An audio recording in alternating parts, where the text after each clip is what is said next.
afirma, vai ser o novo governador do Paraná. Após correr mais de 50 municípios do Paraná, o ex-prefeito de Curitiba e candidato à sucessão estadual, Jaime Lerner, disse que está animado com a campanha. Quanto ao quadro de coligações, Lerner garantiu que a aliança com o PSDB já está selada e que o PFL paranaense já manifestou disposição para formar uma aliança. Sobre as conversas com o PT, o ex-prefeito afirmou que nada está definido ainda, assim como a candidatura do senador José Eduardo Vieira ao Palácio Iguaçu. É um direito do senador sair candidato, é bem-vindo à disputa. Eu não tenho a preocupação, eu tenho certeza que serei o governador do Paraná. E a mesma certeza que eu tenho quando saí naquela campanha dos 12 dias em Curitiba. No segundo dia eu já sabia que iria ser o prefeito. Tenho a mesma certeza agora. Agora, o senhor realmente foi convidado para ser vice na chapa encabeçada pelo Lula? Não fui convidado. Agora, caso o ex-governador do Rio, Leonel Brizola, desista de ser candidato à presidência da República, existe a possibilidade de o senhor ser vice na chapa do Lula ou pelo menos apoiá-lo à presidência? Eu não raciocino em termos de hipóteses. Então, eu acho que até seria aético fazer qualquer comentário nesse sentido. E o também candidato ao governo do Paraná pelo PP, Álvaro Dias, não tem tanta certeza da vitória de Jaime Lerner. Ele também falou sobre a candidatura do senador José Eduardo Vieira. Como é que o senhor viu essa possível desistência do senador José Eduardo Vieira para disputar a sucessão estadual? Qualquer avaliação sobre a influência de uma candidatura a mais no processo eleitoral do Paraná é sempre prematura. Eu não saberia dizer se a candidatura dele colocada alteraria o quadro eleitoral do Paraná e para que lado alteraria. Hoje o prefeito Jaime Lerner disse que vai ser o próximo governador do Paraná e mostrou uma pesquisa onde na menção estimulada do Instituto Bonilha, na menção estimulada aparece o senhor e ele empatados com 39% dos votos. O senhor acredita que já começou a mudar esse quadro no Estado? Olha, eu acredito nos institutos que possuem credibilidade nacional, no Datafolha, no Ibope. Esses são institutos respeitados. Aqueles institutos que trabalham apenas para candidatos, estes podem oferecer ao candidato aquilo que melhor lhe agrada, para que ele possa pagar realmente o serviço prestado. O deputado Flávio Rocha é o primeiro candidato oficial à presidência da República. Ele vai basear a campanha na defesa do imposto único. Flávio Rocha conversa sobre a sua candidatura com o jornalista Carlos Chagas. Vários candidatos à sucessão presidencial estão aí. Lula, Fernando Henrique, Brizola, Orestes Quércia, Sarney, Roberto Requião. Só que tem uma coisa, nenhum deles ainda está formalmente lançado em convenção do respectivo partido. Ao contrário, um deputado, mais moço do que eles, foi lançado domingo.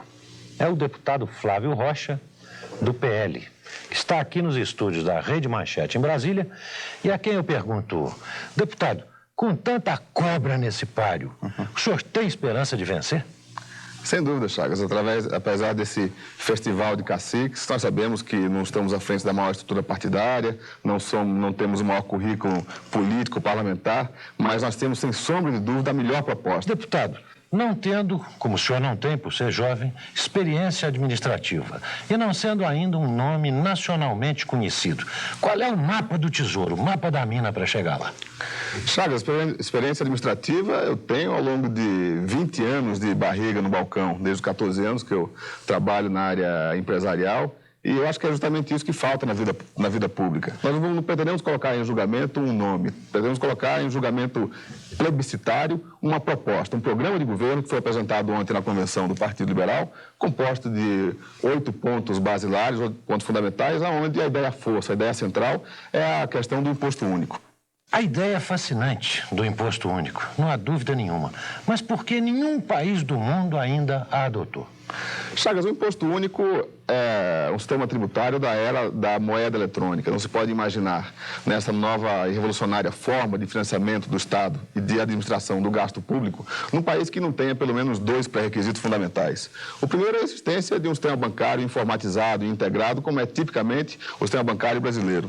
E o segundo é estarmos numa sociedade que já tem abolido o papel moeda, o dinheiro vivo. O Brasil preenche sobejamente esses 2 pré-requisitos. Deputado, o senhor falou da sua proposta, que é uma proposta, evidentemente, que defende o liberalismo. O senhor é do Partido Liberal. Mas o liberalismo já não saiu pelo ralo nos tempos do Collor. Afinal, aumentaram no Brasil a fome, a miséria, a doença, o desemprego e até a desesperança com aquele liberalismo. Chagas, o Collor era o homem errado no caminho certo. O presidente deposto não foi deposto pelo fato de ser liberal, mas pelo fato de ser corrupto. Muito obrigado, deputado Flávio Rocha. Muito obrigado. O Partido dos Trabalhadores escolhe amanhã o candidato ao governo do estado do Rio nas eleições de outubro. A convenção do PT começou hoje. Mais de 400 delegados do PT de todo o estado participaram na UERJ do primeiro dia da convenção do partido para a escolha do candidato ao governo do estado.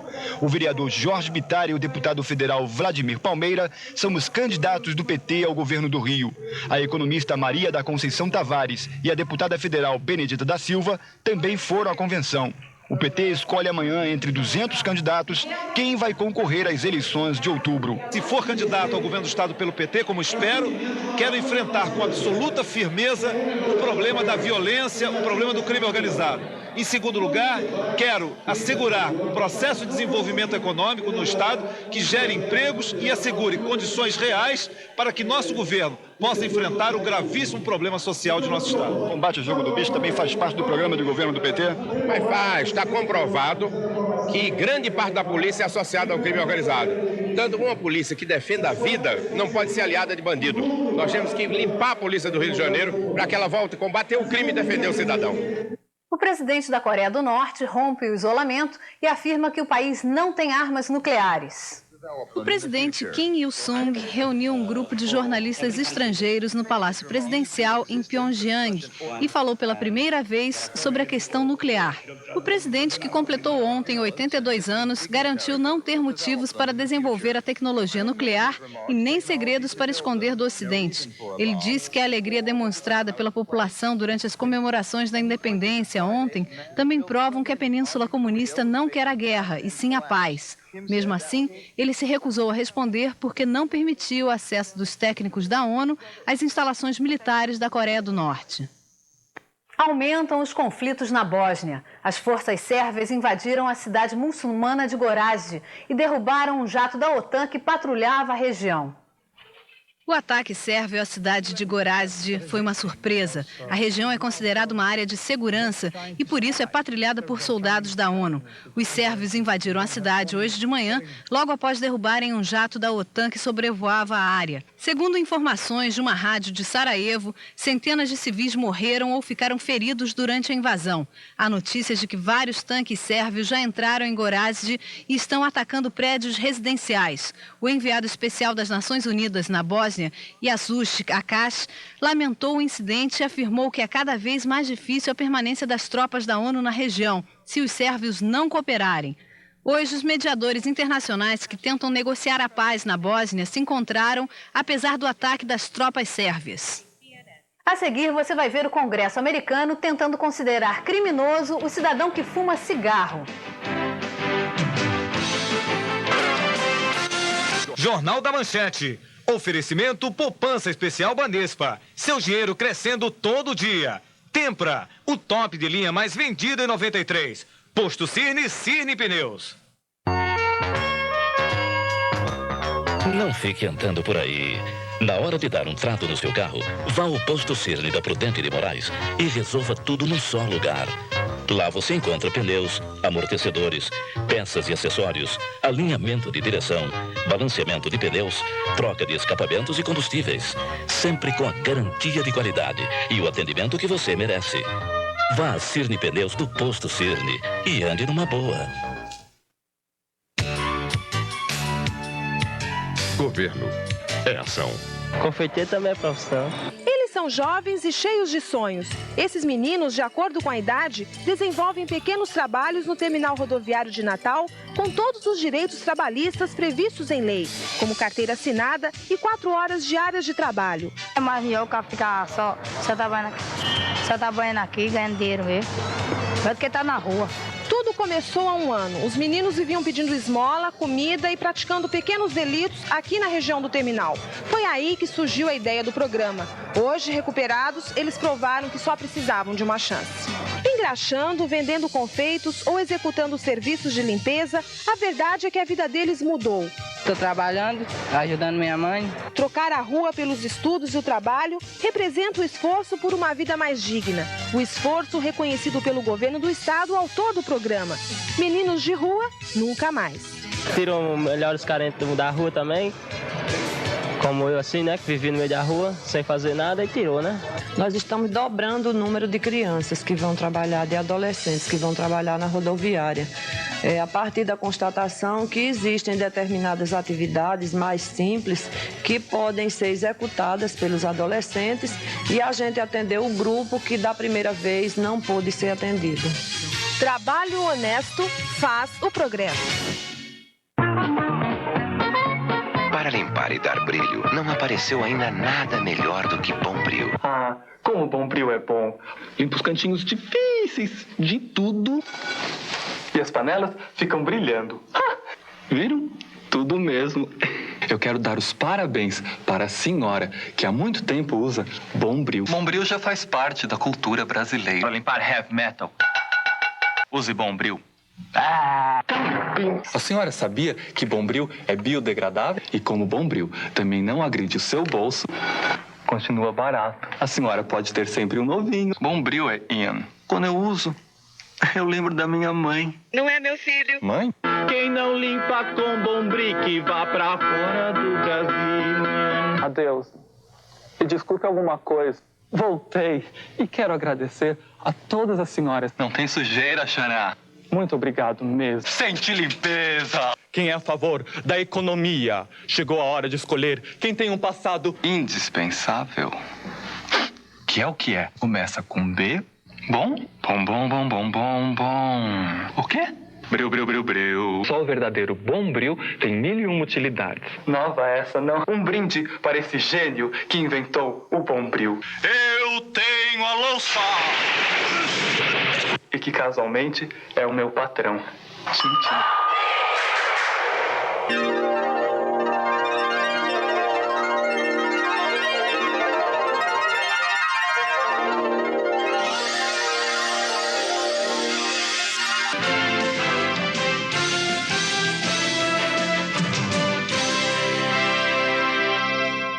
As vítimas do Césio 137 pedem apoio ao governo federal para continuar o tratamento. Elas foram contaminadas há 8 anos em Goiânia por uma cápsula de césio deixada num depósito de ferro velho. A radioatividade matou muitas crianças e adultos e deixou sequelas em pessoas de 40 famílias. Uma delas, a de Milton Felizardo, está em São Paulo e não sabe mais o que fazer. O seu Milton foi o mais atingido. Ele teve de extrair a traqueia e colocar prótese. Perdeu todos os dentes da arcada inferior e ainda tem hematomas na cabeça por causa da má circulação do sangue no cérebro, além de várias sequelas por todo o corpo. As crianças têm feridas que ainda soltam pus. Os dentes da Priscila nasceram até no céu da boca e fora da arcada. Há mais de 7 anos, o seu Milton e os filhos dele vêm lutando contra os problemas provocados pela contaminação do Césio 137. No começo, eles recebiam diárias e ajuda alimentícia da Secretaria de Saúde de Cuiabá. Só que esses recursos foram cortados há 6 anos e hoje eles só ganham as passagens de ônibus para vir a São Paulo fazer o tratamento. Só que a Secretaria de Saúde de Cuiabá está ameaçando cortar essas passagens. E a viagem de ônibus é muito cansativa, dura mais de 30 horas e é imprópria para quem tem problemas como eles. Por isso, o Hospital do Câncer está encaminhando estes 3 laudos para a Secretaria de Saúde de Cuiabá, dizendo aqui embaixo que eles só podem viajar com acompanhantes e de avião, porque em qualquer momento eles podem sofrer convulsões. Seu Milton não tem mais dinheiro para comprar os remédios e já vendeu tudo o que tinha e não recebe nenhuma indenização do município e nem dos governos do estado e federal, porque o caso foi para o Ministério das Minas e Energia, que até agora não se manifestou em colaborar com as vítimas do Césio 137 de Goiânia. Eu quero saber agora como é que eu faço para chegar até esse Ministério das Minas e Energias, que eu tenho muita coisa para mostrar para eles, e tudo que eu já passei, né? E que eles acordem para essa indenização e acordem para a razão de solução disso tudo, não só para mim. Eu peço em nome de todos os outros por aí pelo Brasil que na época foram contaminados lá no bairro Popular, que sejam acudidos, que sejam socorridos, não porque está pedindo, não. É por lei de direito. É de direito, quero que fique bem claro, é de direito. A ex-primeira-dama americana Jacqueline Kennedy Onassis foi internada no hospital de Nova York com hemorragia interna. Há informações de que ela já foi operada e deve permanecer vários dias no hospital. Ter um filho num hospital bem equipado, com profissionais competentes e boas acomodações é o que as mães precisam. No Rio, um hospital maternidade dribla a crise no sistema de saúde e é candidata a ser modelo de atendimento ao recém-nascido. Só 5 maternidades têm o título até agora no Brasil. Em meio ao caos da rede pública de saúde, o Hospital Maternidade Alexander Fleming é uma luz no fim do túnel. Instalada no bairro de Marechal Hermes há mais de 50 anos, a maternidade tem equipamentos modernos, como os gasômetros e os ultrassons. Dos 103 leitos, todos estão ativados. Isso fez com que a procura pela Alexander Fleming, a maior maternidade da Zona Oeste e a única federal da região, tenha aumentado em 80% nos últimos 3 anos. São 600 internações por mês, sendo que 400 são partos. Acontecem 15 a cada dia, mas a eficiência no atendimento também caminha ao lado de um antigo problema da rede pública de saúde: a falta de pessoal, o que ocasiona a queda na qualidade de atendimento. Apesar da falta de pessoal, o hospital foi escolhido pelo Ministério da Saúde para ser avaliado como candidato ao título de Hospital Amigo da Criança. Um esforço mundial empreendido pela Unicef e pela Organização Mundial de Saúde para proteger, promover e apoiar o aleitamento materno. Para isso, a maternidade recebeu esse certificado de compromisso, que dá um prazo de 6 meses para o cumprimento dos 10 passos necessários para o sucesso no aleitamento. 8 passos já são cumpridos há vários anos, como a informação das vantagens do aleitamento e alojamento de mães e bebês em conjunto, prática que o hospital foi primeiro a adotar no Rio em 1969. A orientação que a gente recebeu lá no aleitamento, que a gente deve, mesmo que a criança não esteja com a gente tenta tirando o leite, porque mesmo o nosso neném não amamentando, tem as outras crianças que precisam. Aí eu comecei a tirar desde o dia que o meu nasceu. Eu aprendi que o leite materno é muito bom para a criança, né? Ainda mais com essas doenças que estão surgindo hoje em dia, a gente tem que alimentar bastante o nosso bebê. Agora só faltam 2 etapas a serem cumpridas: o treinamento da equipe de cuidados de saúde através de cursos que já começaram na semana passada e ajudar as mães a iniciar o aleitamento nos primeiros 30 minutos após o nascimento. O cuidado do recém-nascido imediato em ser realizado na própria sala de parto, no lugar de ser realizado no berçário, como hoje está ocorrendo. Agora todos os esforços estão voltados para a prática do aleitamento. Chega a hora do parto, uma das mais emocionantes na rotina da maternidade. Daniela, de 17 anos, estava tensa. A menina está aqui, doutor.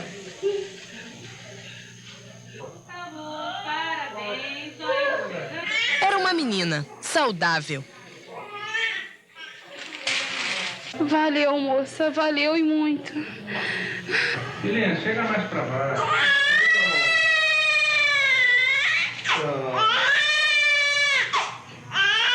Ajuda ela aí.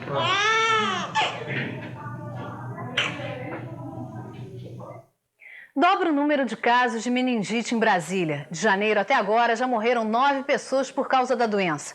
A meningite, que tem atingido principalmente crianças no Distrito Federal, é a meningocócica do tipo B e mata em até 12 horas. Oficialmente não há surto da doença, mas o susto, esse é generalizado.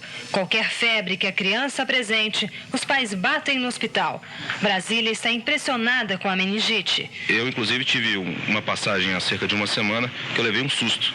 Que uma colega dela do colégio que ela estuda morreu de meningite. Eu fiquei preocupado e, inclusive, levei ela ao médico para fazer uma checagem geral. Os números são mais fortes em relação à meningite tipo B. Implacável, ela mata entre 12 e 24 horas, logo após os aparecimentos dos primeiros sintomas. De janeiro para cá foram 26 casos. 9 crianças morreram. 4 crianças estão internadas, uma delas na unidade de terapia intensiva desse hospital. Ontem uma criança teve alta, mas os médicos disseram à família que a doença vai deixar sequelas.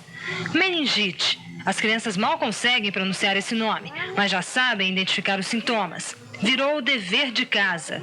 Dor de cabeça, febre alta, dor na nuca. E isso tem que ir no hospital. E isso é a meningite. O secretário de Saúde, Paulo Calume, tenta passar tranquilidade à população. Explica que é possível evitar a doença não frequentando lugares muito movimentados e fechados, como shoppings. E diz por que não considera que haja um surto em Brasília. Nós temos absoluta tranquilidade e absoluta certeza da não existência de surto nem de epidemia. Por quê? Até o momento não houve nenhum caso de transmissão da doença de um doente para uma pessoa sã. O simples ato de acender um cigarro nunca mais vai ser o mesmo depois da campanha maciça do Congresso americano contra o tabaco. A audiência pública de quinta-feira no Congresso só confirmou os laudos da comunidade científica mundial. O cigarro é o produto de consumo mais perigoso já inventado pela indústria. Só nos Estados Unidos, 500 mil de pessoas morrem por ano de doenças relacionadas com o tabaco. O presidente da Comissão de Saúde e Meio Ambiente, Henry Waxman, acusa os fabricantes de manipularem a nicotina e o alcatrão para provocar dependência nos fumantes. Mesmo assim, os executivos dos 7 gigantes da indústria do fumo negaram que o cigarro provoque dependência. Se ficar provado que existe manipulação, o cigarro pode ser considerado droga com a produção controlada pelo governo. Os presos rebelados em Contagem, Belo Horizonte, liberaram apenas um refém em troca de comida e da limpeza do banheiro em que estão confinados. É o que você vai ver em seguida.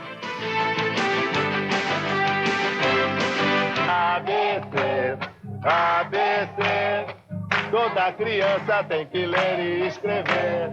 ABC, ABC, é no CIEP que nós vamos aprender. Luta toda. Olha, essa aqui é a única professora aqui no CIEP que faz as crianças fazerem arte. Pra mudar nosso Brasil. É isso aí! Educação, o melhor investimento de um país. Banerje.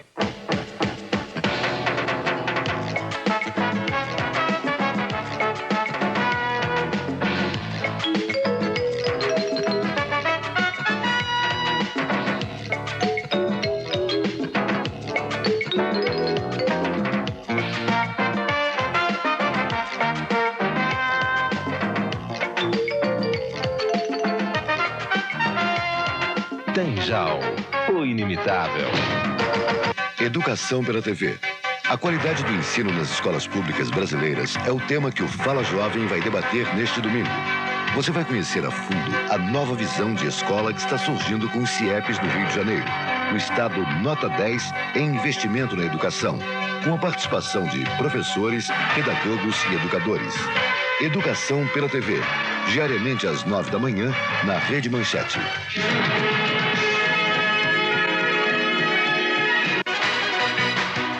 Atenção! Esta é a última semana para você comprar, por apenas R$500 cruzeiros o seu Papatudo da Páscoa. Isso mesmo, por apenas R$500 cruzeiros. No próximo domingo você pode ganhar 25 milhões se fizer mais pontos e 5 milhões se fizer menos pontos. Então não perca essa chance, porque domingo agora é o último sorteio. Boa sorte! Compre o seu Papatudo e tenha uma Páscoa feliz. Jornal da Manchete. Oferecimento. CDB-RDB Banespa. De longe, a melhor aplicação. Mille, ELX. Popular são os outros. Mais uma vez, a moda vai acontecer no Rio Grande do Norte.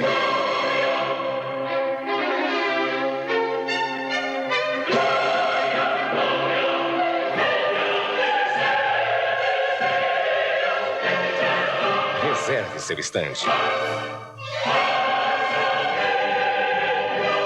A A moda é fazer bons negócios. Realização Sebrae Fierne. Você é uma pessoa que está preocupada com a saúde? Guarde bem esses números. Eles são os números do telefone da GEMED. Uma empresa que há 2 anos está preocupada em assegurar os melhores planos de saúde para você, sua família e sua empresa.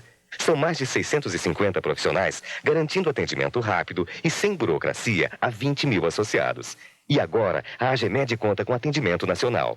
Guarde bem esses números. Quem esquece, fica doente de raiva. AGEMED, há 2 anos fazendo bem à saúde. Eu vou esquecer aquele aniversário. Foi uma noite especial. Only you can make all this change in me. Only you can make your destiny. When you hold my hand, I won't understand the magic that you do. A minha família é especial. Isso. Quem quer chocolate? Caixa de especialidades Nestlé. Pra quem é especial pra você.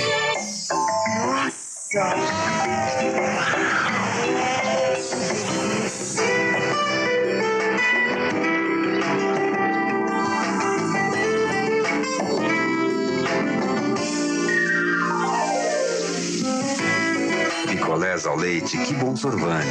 Deliciosos, nutritivos e fazem um bem pra saúde. Nossa! Uau!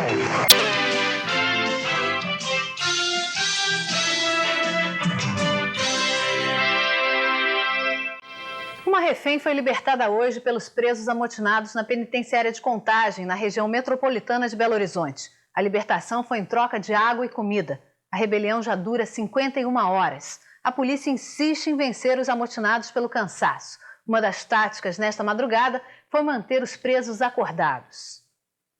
Segundo os policiais, os 3 presos, Ricardo Frois, Valmir Lucas Gomes e Wellington Moreira da Silva, o Leitão, tiveram hoje uma madrugada de tensão. Sem água e sem comida, eles tiveram que suportar também o barulho provocado pela Polícia Militar. Com medo do que pudesse acontecer com os reféns, a Comissão de Direitos Humanos da OAB veio pedir à polícia que entregasse o carro-forte aos presos. O que nós estamos achando é que eles já estão no cubículo. Eu conheço a doutora Flávia no estado, que ela pode estar, os outros reféns, entendeu? Não só ela, mas os outros reféns. Tudo isso, mas o problema está localizado, ele não pode ficar fora do controle da polícia. Os parentes dos reféns temiam que o pior estivesse por acontecer. Por eu conhecer demais a minha mãe, ela está em estado de nervo, desesperada. Ela não pode fazer nada porque minha mãe é muito corajosa. Ela não vai brigar com esse que pode matar ela, mas te garanto que ela está hiper desesperada. A tranquilidade do lado de fora da penitenciária só foi quebrada no início da manhã. Com a chegada de 2 promotores públicos, iniciou-se uma nova rodada de negociações com os presos. Apesar do apelo dos advogados da OAB, a Polícia Militar continuou se negando a entregar um carro-forte para a fuga. Durante a manhã, a Polícia Militar permitiu a entrada dos parentes dos presos para visitas. A iniciativa serve para mostrar aos amotinados que a polícia tem o controle da situação. Mesmo assim, essa operação não deixa de ter um certo risco. A Polícia Militar desconfia que os 3 presos possam ter armas de fogo e acha que essas armas podem ter chegado às mãos deles através de visitas como essas. A segurança é mínima. É muito fácil entrar com qualquer coisa aqui? É muito fácil entrar, porque nós verificamos que os presos ficam soltos, os guardas penitenciários têm medo, e com razão, de atuar contra esses marginais. O drama dos familiares dos reféns aumentou com a demora das negociações entre a polícia e os presos. Durante todo o dia foi grande o movimento de parentes de reféns na penitenciária. Uma comissão de promotores e policiais se reuniu com eles para dar notícias dos reféns. Alguns familiares saíram do encontro mais tranquilos e esperançosos. Eles dizem que está próximo à saída dos meninos, porque naturalmente já estão na expectativa que já está mais ou menos quase sanando, né? Só tem que o carro forte não vai ser entregue, mas acho que a coisa aí já melhorou mais. Que eles agora estão pedindo não o carro forte, é qualquer carro. Então eu acho que nós estamos mais com a esperança. Outros estavam muito nervosos. Este senhor é o pai do operador de rádio Otacílio dos Santos. Ele veio de Almenara, a 890 quilômetros de Belo Horizonte, e pensou que iria poder falar com o filho. E fiquei, não pude avistar com ele. Eu achava que devia, que eu chegava e encontrava com ele, ficava mais tranquilo. Mas não foi possível, né? No início da tarde, a polícia já trabalhava com a hipótese de conseguir a liberdade de um refém. A auxiliar de contabilidade foi libertada em troca de um copo de água e sanduíche para cada um dos amotinados e reféns. Apesar da rebelião, as visitas ao presídio aconteceram normalmente durante todo o dia. Os visitantes passaram por uma revista rigorosa e a segurança na penitenciária foi reforçada. Homens da cavalaria faziam a vigilância externa, mas grande parte do perigo se faz dentro das celas. A polícia militar mostrou hoje centenas de armas artesanais feitas pelos presos.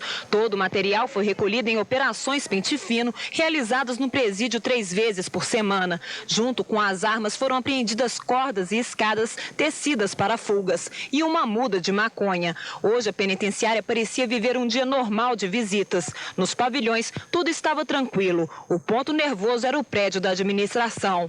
9 horas da manhã, mais de 40 horas de rebelião. Durante toda a noite, a polícia fez várias chamadas de 1 em 1 hora para verificar se os reféns estavam bem. Até agora, nada de acordo. Os atiradores de elite continuam posicionados ao lado da sala onde está o motim. A polícia está firme na decisão de não entregar o carro forte para os presos e não tem pressa. A tática é minar as resistências físicas e psicológicas dos amotinados. À tarde, um médico da PM pôde examinar os reféns através da janela. A observação que foi feita pelo médico é que o estado de saúde deles ainda está resistente, estão tranquilos, mas o Major Severo observou que no aspecto psicológico a resistência dos presos está quedando, está caindo. E há uma possibilidade de liberação de pelo menos um refém nessas próximas horas. Presos e reféns estão dividindo um cubículo sem água e sem comida. De acordo com o médico, essa situação é suportável por no máximo 48 horas. Final da tarde, mais de 50 horas de rebelião. Foi liberada a primeira refém, a funcionária Marlene Fortes. Ela estava desidratada e foi levada de helicóptero para o hospital. A funcionária foi trocada por 7 copos com água e 7 sanduíches de pão com carne. Na negociação, os presos abriram mão do carro forte, mas continuam insistindo em um carro para a fuga. Os promotores acreditam que com a água e a comida, os amotinados ganharam tempo. Eles ganharam tempo e é o tempo que nós vamos dar para retomar as negociações. Porque a situação da refém aparentemente era preocupante, então não havia outra forma. A refém libertada no início da noite já está sendo atendida no hospital militar. A primeira refém a ser libertada chegou ao hospital militar por volta de 6 horas da tarde. Marlene Silva de Sá Fortes está sendo atendida por 5 médicos que informaram que ela está estressada e desidratada, mas que o estado clínico dela é bom. Ela deve ficar por tempo indeterminado em observação. Agora há pouco chegaram ao hospital alguns parentes que estavam muito emocionados. E entre eles estava a Alessandra, a filha única de Marlene. Foi um alívio muito grande para você. Foi, entendeu? Eu quero que todos sejam soltos, entendeu? Não só minha mãe. Repórter Adriana Pérez continua na penitenciária de Contagem. Ela conversou há pouco com o coronel Pitinini, da Polícia Militar, que comanda a operação para libertar os reféns. Continua a rebelião na penitenciária de Contagem. Uma refém foi liberada, mas 4 funcionários ainda continuam na mão dos presos. Os amotinados desistiram do carro forte, mas ainda pedem um carro para a fuga. Qual que vai ser a tática usada pela PM agora? A tática usada vai continuar a mesma. Nós vamos ter paciência, tranquilidade, vamos continuar com as negociações com os empedernidos marginais. Sabemos que vamos vencer porque o tempo é nosso aliado. O carro vai ser entregue? De modo nenhum. Nós não vamos entregar nenhum carro.